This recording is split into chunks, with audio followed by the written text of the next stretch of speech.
नमस्कार, आप देख रहे हैं जन सेतु और मैं हूं आपके साथ यश विश्वकर्मा। बेहद स्वागत है हमारे खास कार्यक्रम एनएनए यानी नेशनल न्यूज़ एनालिसिस, जहां हम आपको ऐसी खबरों से रूबरू कराते हैं जिसका सीधा सरोकार आपसे होता है। तो चलिए बढ़ते हैं खबरों की ओर। भारत की नई राष्ट्रपति द्रौपदी मुर्मू देश के सर्वोच्च संवैधानिक पद पर जरूर पहुंच चुकी हो, लेकिन यहां तक पहुंचने का सफर आसान नहीं रहा। राष्ट्रपति द्रौपदी मुर्मू की कहानी बेहद ही संघर्ष भरी है और लोगों को प्रेरणा दे सकती है। आज देश में जश्न का माहौल है, पटाखे फूट रहे हैं और मिठाइयां बांटी जा रही हैं।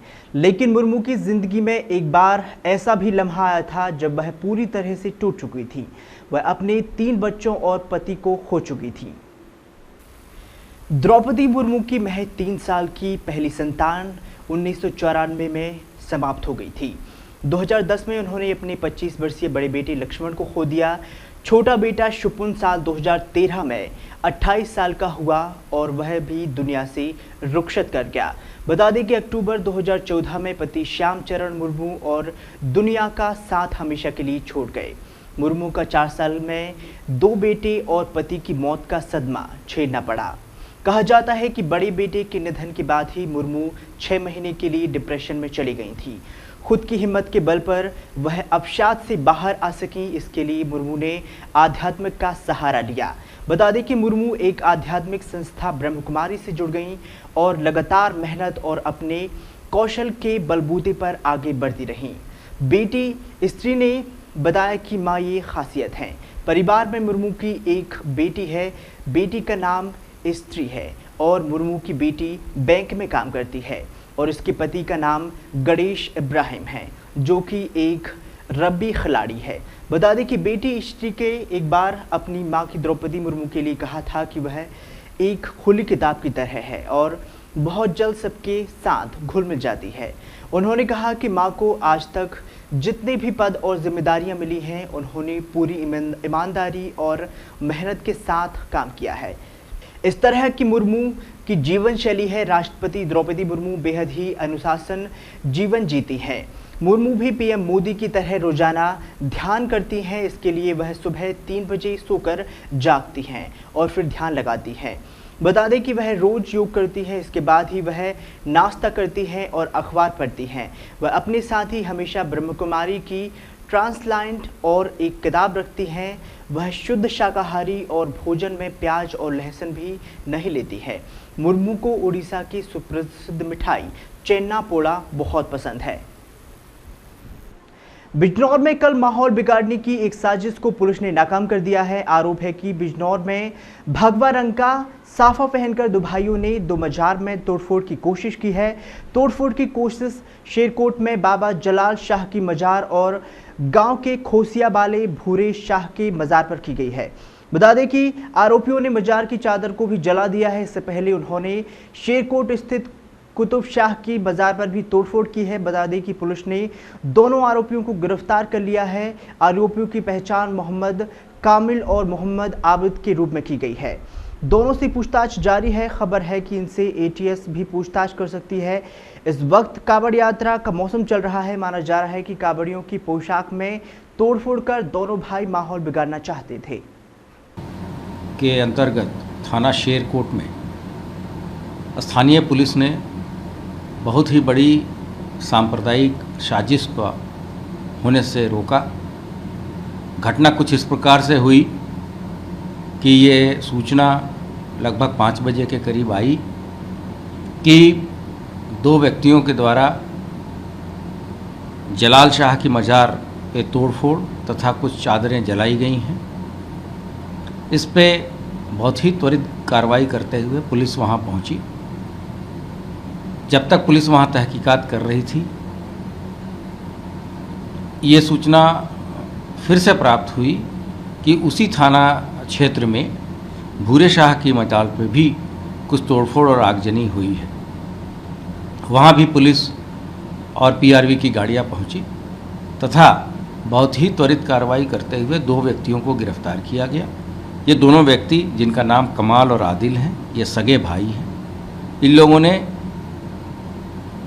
गेरुए रंग का पट्टा सर पे बांध रखा था तथा इनके द्वारा ये घटना कारित की गई थी।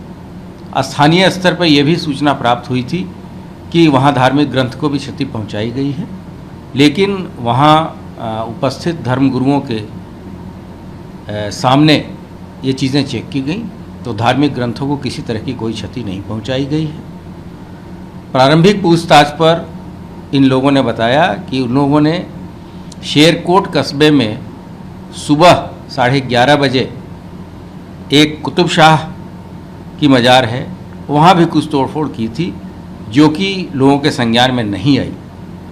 ये पूरा घटनाक्रम ये दर्शाता है कि विशेषकर जब कांवड़ का मेला और कांवड़ का रस सबसे ज़्यादा चल रहा है, उस समय इस तरह की घटना कारित करा के माहौल को बिगाड़ने की कोशिश की गई है। आगे इस संबंध में जो प्रदेश की जांच इकाइयां हैं उनके द्वारा सघन पूछताछ की जा रही है। पूछताछ के दौरान जो भी तथ्य प्रकाश में आएंगे उससे सभी को अवगत कराया जाएगा। अपने बयानों के चलते अक्सर सुर्खियों में रहने वाले बिहार के पूर्व सीएम जितिन राम मांझी ने शराब को लेकर ताजा बयान दिया है। उन्होंने कहा है कि शराब को सेवन अगर दवा के रूप में होता है तो वह फायदे की चीज होती है। मेरा लोगों से कहना है कि शराब को व्यसन के रूप में नहीं, मेडिसिन के रूप में लेना चाहिए। थोड़ी पिया करो, रात में पिया करो। तो जो आप गरीबों को ये आह्वान कर रहे हैं कि आगे बिहार में शराब पिया जा सकता है, हम आज नहीं, हम जब मुख्यमंत्री थे उस समय भी हमने कहा, और हम नहीं कह रहे हैं। 4 दिन पहले पेपर और मैगजीन में निकला है कि अगर स्वास्थ्य के लिहाज से 2 पैक ले लिया जाता है तो वो दवा के रूप में काम होता है, तो उससे फ़ायदा है। तो दवा के रूप में अगर दारू का सेवन होता है तो वो फायदे का चीज़ है। वो तो पॉइंट आपका सही है, लेकिन यहाँ तो शराबबंदी है, यहाँ वो तो फंस जाएगा बेचारा जो पिएगा दवा के रूप में। तो उसका लाइसेंस है, लाइसेंस लेकर के लोग करता है, लेता है। हम तो सजेशन देते हैं, हम तो सरकार को भी कह रहे हैं कि आपको इस ढंग से थोड़ा सा संशोधन करना चाहिए। मेडिकल साइंस भी कहता है कि साहब वो उससे फ़ायदा होता है सर्टेन लिमिट में लेने पर, लेकिन हम जो बोलते हैं तो वायरल तो होबे करेगा, लेकिन वास्तविकता को समझना चाहिए कि उसका कारण एक ये भी है कि हमारे गरीब तबके के लोग हैं, अगर कहीं पर थोड़ा सा दारू ले करके पी लिए हैं तो ब्रेथ एनालाइजर उसके मुंह में लगाया जाता है। सर गरीब तबके के लोग को दारू पीने के लिए सर कहाँ से सर बिहार में मिलेगी सर? कहाँ से मिले तो आप नहीं जान रहे हैं? नहीं सर, कहाँ से मिले ये तो हम लोग पत्रकार हैं, हमको तो पता नहीं है सर। आप भी पता नहीं तो गलत बात बोल रहे हैं, आप बिहार के नागरिक हैं। अच्छा सर, शराबबंदी के बाद भी शराब बेधड़ल्ले घूम चल रहा है, उस पर क्या करेंगे सरकार? हम कह रहे हैं कि सही बात है कि शराबबंदी के बावजूद भी शराब की बिक्री और शराब का कंजप्शन में बहुत कमी नहीं आई है। हालांकि सरकार बहुत प्रयास कर रही है इसके लिए, और शराब बंद होनी चाहिए। शराब से बहुत दिक्कत होती है, लेकिन व्यसन के रूप में लेकर के ऐसा लोग करते हैं और उस पर कड़ाई होती है, तो जो पदाधिकारी हैं बीच में आड़े हाथ ले लेते हैं। वो गरीब लोगों को पकड़ते हैं, अमीर जो हजारों हजार कार्टून में खेलते हैं उनको लोग छोड़ देते हैं। या यहाँ भी बड़े आदमी हैं जो रात में पीते हैं। अगर 11 बजे रात के बाद अगर मुंह में ब्रेथ एनालाइजर लगाया जाएगा तो 50% जरूर पिए हुए नजर आएंगे। उत्तर प्रदेश की राजनीति ने कौन नेता या दल कब किसने साथ नजर आ जाए और कब दूर चला जाए कुछ नहीं कहा जा सकता। हालिया दौर में समाजवादी पार्टी और सुबह सपा और गठबंधन टूट चुका है। बता दें कि अखिलेश यादव को मुख्यमंत्री बनाने का सपना देखने वाले ओम प्रकाश राजभर उनकी चुटकी लेते हुए नजर आ रहे हैं। रविवार को जौनपुर पहुंचे ओम प्रकाश राजभर ने कहा कि सपा अध्यक्ष अखिलेश यादव तो अपने परिवार के सगे चाचा शिवपाल यादव और अपनी भाभी अपर्णा यादव को नहीं संभाल पाए, वो हमें कहां से संभालेंगे।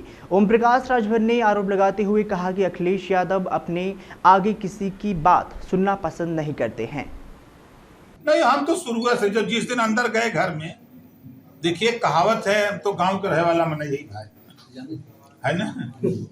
जब कोई नई किसी बेटी की शादी होती है, जब ससुराल जाती है, पहले तो बहुत तोप लगता है, जब अंदर जाती है तब पता लगता है कि अंदर का हाल है। बाहर तो बहुत अच्छा लगता है, तो वही हाल रहा। अंदर जाने के बाद जिस लड़ाई को हम लेके गए, हम बराबर लड़ते रहे, झगड़ते रहे, और हमारी बात को ना विधानसभा में माने, ना बाई इलेक्शन में माना, ना कोई बात मानी। फिर लोकसभा चुनाव की तैयारी को लेके हम लड़ने लगे कि इसको तैयारी करो, नहीं बात मान रहे हैं। हमने तो यही ना कहा कि एसी से बाहर निकल के चलो मैदान में, नॉन एसी का मजा लिया जाए, का बुरा है। तो अब ये बात उनको सलाह अच्छी नहीं लगी। अच्छा, 2024 में किसके साथ जा रहे हैं? 2024 में किसके साथ जा रहे हैं? बताए ना कि अभी बहुजन समाज पार्टी से बात करेंगे। अच्छा, भाजपा से क्या बात कर रहे हैं? हम किसी से अभी बात नहीं कर रहे हैं। भाजपा से आपको वाइस लीडिंग शुभेच्छा दे देगी, उसी के नाते नहीं, देखिए चालू हो गया। नहीं, वो लेट, देखिए अब ये बात उनका कहना ठीक है, हम गलत हैं। शिवपाल चाचा जी का है, शिवपाल तो उनके चाचा है ना। आप भी तो चाचा थे, यहाँ आए थे। नहीं, हम तो चाचा थे, हम दूसरे चाचा हैं, मानने वाले चाचा हैं। वो तो उनके सगे चाचा हैं, और सगे चाचा को नहीं संभाल पा रहे हैं, अपने अपर्णा यादव को, अपने भाभी को नहीं संभाल पा रहे हैं, अपने परिवार को नहीं संभाल पा रहे हैं, तो हमको क्या संभालेंगे? ये सब जानते हुए भी तो आप सपा में गए थे। अरे तो जान के नहीं, यार खाते हैं लोग कभी कभी। संजय निषाद जी जौनपुर में थे, उन्होंने कहा कि बड़े भैया राजभर को जो है एनडीए बुला रही है, निषाद राज बुला रही है, और वो देखिए भारतीय जनता पार्टी के मालिक संजय भैया नहीं है। वहाँ तो ये नेता मालिक हैं, अमित शाह जी और मोदी जी। नीचे चाहे जितना जो चिल्लाए, हम बहुत तोप है, हम सब पढ़ लिए हैं। कौनों पार्टी में आपकी मीटिंग हुई इस बीच अमित शाह जी से? नहीं, हमारी मीटिंग जब राष्ट्रपति के चुनाव को लेकर के, जब अखिलेश जी की तरफ से कोई बात नहीं हुई, जैसे उन्होंने प्रेस वार्ता किया, यशवंत सिन्हा को बुलाया, उसमें भी नहीं बुलाया। जब लोगों से मशविरा लेने की भाई वो वोट के संबंध में बैठक हुई, तब भी नहीं बुलाया। डिनर पार्टी में भी नहीं बुलाया। 7 तारीख जब बीत गया, 8 तारीख को मुख्यमंत्री जी के यहाँ से फोन आता है, मुख्यमंत्री जी बात करना चाहते हैं, हमको बात करा दो। बात हुई, अखिलेश जी तो एक बार नहीं किया। आप बताइए, एसी में दोनों हैं, दोनों के काम को देख लीजिए। एसी में अमित शाह जी भी रहते हैं, लेकिन काम को देख लीजिए। तो संगठन का काम धरातल पे कैसे हो, नेतृत्व की जिम्मेदारी होती है उसको करना। लेकिन 4 मीटिंग अखिलेश से तो आगे हैं। 4 मीटिंग उन्होंने लोकसभा चुनाव की तैयारी में 4 मीटिंग पूरे उत्तर प्रदेश के 18 मंडल से बुला करके मीटिंग कर चुकी 4 बार। अखिलेश जी तो एक बार नहीं किया। आप बताइए, एसी में दोनों हैं, दोनों के काम को देख लीजिए। एसी में अमित शाह जी भी रहते हैं, लेकिन काम को देख लीजिए। तो संगठन का काम धरातल पे कैसे हो, नेतृत्व की जिम्मेदारी होती है उसको करना। ऐसा क्यों? दिल्ली में दोनों लोग जाके मोदी जी से मिलते हैं तो चर्चा नहीं होती है। सभी को जौहर। राष्ट्रपति पद के शपथ के बाद ही द्रौपदी मुर्मू ने एक जुदा अंदाज में सांसदों का अभिवादन किया तो तालियों की गड़गड़ाहट से पूरा सेंट्रल हॉल गूंज उठा। पीएम मोदी, सभी केंद्रीय मंत्री, बीजेपी और विपक्षी सांसद इसमें शरीक हुए। केंद्रीय मंत्री स्मृति ईरानी तो पूरे जोश और गर्व के साथ ही तालियां बजाती दिखाई दी। बता दें कि मुर्मू को देश के सभी जौहर तालियों की गड़गड़ाहट से गूंज उठा। मुर्मू उड़ीसा के मयूरभंज जिले से देश के सर्वोच्च पद पर पहुंचने वाली पहली आदिवासी महिला बनी हैं। वह देश की दूसरी महिला और पहली आदिवासी महिला राष्ट्रपति हैं। अन्य महानुभावों, देवियों और स्वजनों तथा मेरे प्यारे देशवासियों, सभी को जोहार।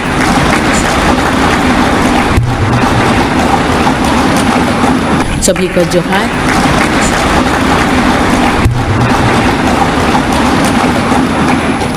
भारत के सर्वोच्च संवैधानिक पद पर निर्वाचित करने के लिए मैं सभी सांसदों और सभी विधानसभा सदस्यों का हार्दिक आभार व्यक्त करती हूँ। आपका मत देश के करोड़ों नागरिकों के विश्वास की अभिव्यक्ति है।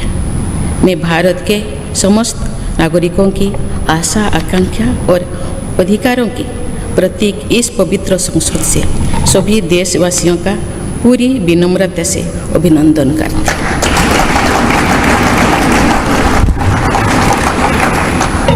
आपकी आत्मीयता, आपका विश्वास और आपका सहयोग मेरे लिए इस नए दायित्व का निभाने में मेरी बहुत बड़ी ताकत रहेगी।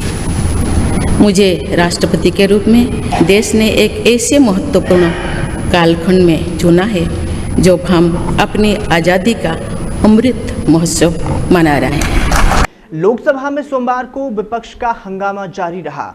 महंगाई पर चर्चा करने की मांग कर रहे विपक्षी दलों ने सांसद हाथ में तीखियां लेकर जोरदार प्रहार किया। वे आसन को घेरकर लगातार नारेबाजी कर रहे थे, जिस पर लोकसभा स्पीकर ने कई बार आपत्ति जताई थी।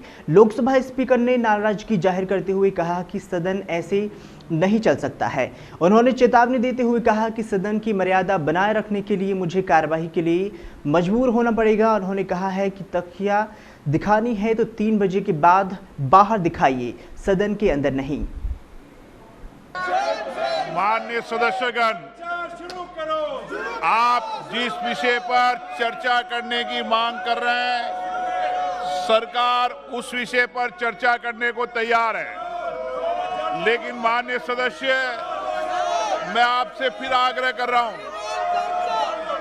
कि आप सदन के अंदर तख्तियां लाना छोड़ दे। माननीय सदस्य प्लीज, नहीं तो मुझे सदन की मर्यादा के लिए